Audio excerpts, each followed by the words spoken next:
जय गुरु जी। जय गुरु जी। संगत जी, संगत जी, एक छोटा सा सत्संग शेयर कर रही हूँ आपसे। एक बार हाँ, मेरी एक फ्रेंड के घर सत्संग था, तो उनको बड़ा स्वरूप चाहिए था सत्संग के लिए। तो उन्होंने मेरे को कॉल किया कि सोनिया, आप अपने घर का जो स्वरूप है गुरु जी का, वो मुझे भेज दो, या मैं भेज देती हूँ किसी को लेने के लिए, तो मुझे वो सत्संग के लिए चाहिए। तो मैंने उनको बोला, आंटी, जैसे उनको ऑप्शन दी एक और जो मेरे पास छोटा स्वरूप था तो वो देने की, तो उन्होंने साफ इनकार कर दिया कि नहीं, मुझे जो बड़ा वाला स्वरूप है ना आपके घर का, तो वही चाहिए। तो मैंने मतलब मैंने उन आंटी को फिर कहा, अच्छा आंटी, आप भेज दो किसी को भी, तो मैं आपको दे दूँगी। तो संगत जी, क्या हुआ, पहले तो मेरा बहुत मन ख़राब हो गया कि ये वाला स्वरूप मैं कैसे दूँ। मैं हर टाइम हम पूजा करते हैं और भोग लगाते हैं यहीं पे आके, कोई बात गुरुजी से करनी होती है तो यहीं बैठ के करते हैं। तो ये स्वरूप चला जाएगा तो मतलब कैसे होगा। तो ऐसे ना ये बहुत सारे मन में ख्याल आए। खैर, वो उनके घर में सत्संग था तो वो उनका बेटा आ गया लेने के लिए, तो मैंने उनको दे दिया संगत जी। फिर वो जैसे जगह खाली हो गई, जगह खाली हुई तो मेरी तबीयत ही ख़राब होनी स्टार्ट हो गई। आप विश्वास नहीं करोगे संगत जी, मतलब मेरे को टेंशन से बीपी हाई हो गया। मतलब जैसे वो शाम को लेके गए कि नेक्स्ट डे उनके घर में सत्संग था, तो मतलब मैं अपने आप को संभाल ही नहीं पा रही थी। ऐसे ही हो रहा था कि जैसे कोई ऐसी जो चीज़ जो हमारे अंदर से या हमारी कोई इतनी अपनी करीबी चीज़ होती है तो वो जैसे हमसे दूर हो जाती है, इस तरह से ये मतलब मेरे को फीलिंग आई। मैं बहुत मतलब दुखी थी, काम में मन नहीं लग रहा था बिल्कुल। जैसे खाना बना रही हूँ, कुछ भी मतलब जैसे किसी से बात ही नहीं कर पा रही, और बात बात में आंसू आ रहे हैं आंखों से। तो खैर संगत जी, रात को सोए बड़ी मुश्किल से, मैं मतलब संभाल ही नहीं पा रही थी अपने आप को। आपको समझाना भी मेरे को मुश्किल हो रहा है कि ये कैसा हुआ था मेरे साथ। फिर नेक्स्ट डे जैसे उनके घर में सत्संग था तो मैं भी गई थी। हाँ, गई वहाँ पे, जैसे अपना जो भी सत्संग अटेंड किया, तो लंगर करके घर आई। फिर वही जगह खाली देख के बस मेरे को परेशानी हो रही थी। बस मुझे ऐसे लग रहा था अब बस वो वापस दे दे वो आंटी स्वरूप मेरे घर का। तो वो आंटी जैसे होता है ना, अपने घर जैसे सत्संग हुआ उसके बाद समेटना होता है, या कोई आए गए सबको भेज के फिर थोड़ा सा हो जाता है ना, रिलैक्स होंगी तभी तो वो खाली होंगी, तभी तो देंगी। लेकिन मैं इतनी परेशान हो रही थी कि बस मेरे घर का स्वरूप मेरे घर आ जाए वापस। तो खैर संगत जी, बड़ी बेचैनी, मैं आपको बताऊं कि जैसे वो 24 घंटे जो स्वरूप घर से गया था और अगले दिन 24 घंटे बाद आया, तो मैं इतनी दुखी हुई, इतनी परेशान हुई।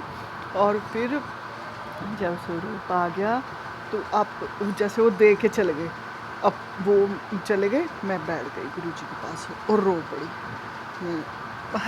रो पड़ी कि आप हो आए, दे आए सबको ब्लेसिंग, क्या खा के आए, क्या खिलाया आंटी ने।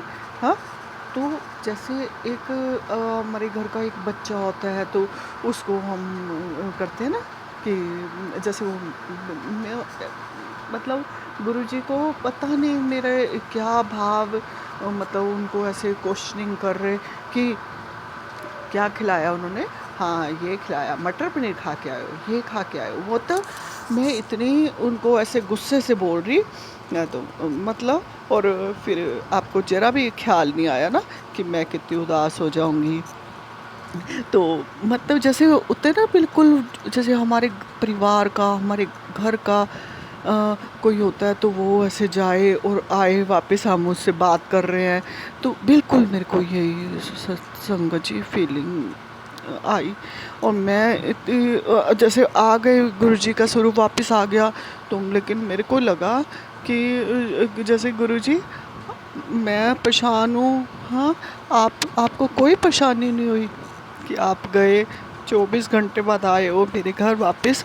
तो जितनी मैं अंदर से परेशान हूँ, क्या आप उतने परेशान हुए? क्या आपने मुझे इतना याद किया? जितना मैं इतनी दुखी हुई उतने क्या आप दुखी हुए? याद किया आपने मुझे? मतलब मैं इस तरह की बातें कर रही। अब ये मैं आपको कैसे बताऊं कि बिल्कुल जैसे वो हमारे अंग संग हैं, तो बिल्कुल हमारे को लगता ही नहीं कि वो हमारे से कुछ अलग कोई है। तो ये कि गुरुजी है तो वो परमात्मा है, ईश्वर है, कोई हमारा उनसे कोई मतलब वो तो ऊंचा स्थान है उनका। ऐसा कुछ नहीं लगता संगत जी, मुझे ऐसे लगता है वो बिल्कुल मेरे अपने हैं। जैसे मैं हूँ वो भी ऐसे ही हैं, वो हमसे कुछ भी अलग नहीं है। इस तरह से संगत जी मैं धीरे धीरे, लेकिन गुरुजी ने मुझे समझाया कि जैसे होता है ना कि कोई तुम बाहर स्वरूप में मुझे ढूंढते हो, हाँ, तो लेकिन मैं तो तुम्हारे भीतर ही समाया हूँ। आप मुझसे बात करो, जो बात कहनी है आंखें बंद करके मेरे से बात करो। क्या स्वरूप में ही देख के आपको मेरे से बात करनी है, या कोई भी कुछ भी है भाव आपके अंदर जो आएंगे, क्या स्वरूप को ही देख के आएंगे? ऐसा कुछ नहीं है संगत जी। ये धीरे धीरे सारी बातें गुरुजी ने मेरे को क्लियर की कि मैं बाहर मत दी हाँ, थोड़े अंदर ही हाँ। तो इस तरह से ये छोटे छोटे जो सत्संग उन्होंने बनाए मेरे साथ, तो उससे मतलब मेरे को बहुत सी बातें क्लियर की जैसे। तो फिर मैं अंदर से धीरे धीरे शांत होती चली गई। तो अब जैसे कभी कोई ऐसे स्वरूप कोई बोलता है तो चाहिए तो सत्संग के लिए, तो मैं झट से उठा के दे देती हूँ। मेरे को कुछ भी फ़र्क नहीं पड़ता। मतलब ऐसे जैसे मैं पहले बहुत जैसे बचपना था तो जैसे समझ नहीं थी, और धीरे धीरे गुरु जी ने क्लियर कर दिया तो कि मैं बाहर नहीं हूँ, तो फिर तेरे भीतर ही समाया हूँ। ये शुक्राना है गुरु जी का, लाख लाख शुक्राना कि वो हर बात को हमारी क्लियर करते हैं। हमारी छोटी छोटी नादानियाँ और उसको माफ़ भी करते हैं। हम गलतियाँ करते हैं, हम हर पल गलती करते हैं संगत जी। कब गलती नहीं करते हम? सुबह उठने से रात के सोने तक अगर आप ध्यान से बैठोगे, सोचोगे, समझोगे, बहुत गलतियाँ करते हैं संगत जी। और वो हमारी हर गलती को सुधारते हैं, माफ़ करते जाते हैं। तो हम मतलब फिर हम में सुधार होता चला जाता है। तो हम भी ऐसा ही अपने अंदर एक भाव रखें कि कोई भी कोई गलती करे तो उसको झट से माफ़ कर दें, उस गलती को पकड़ के मत बैठें। और अपना जैसे अपने आप को ऐसे बनाएं जैसे आप गुरुजी के बंदे हो, है ना? गुरुजी के बंदे हो तो बस गलतियाँ माफ़ करना सीखो, है ना? ठीक है, ओके। जय गुरु जी, शुक्राना गुरु जी, लव यू गुरु जी।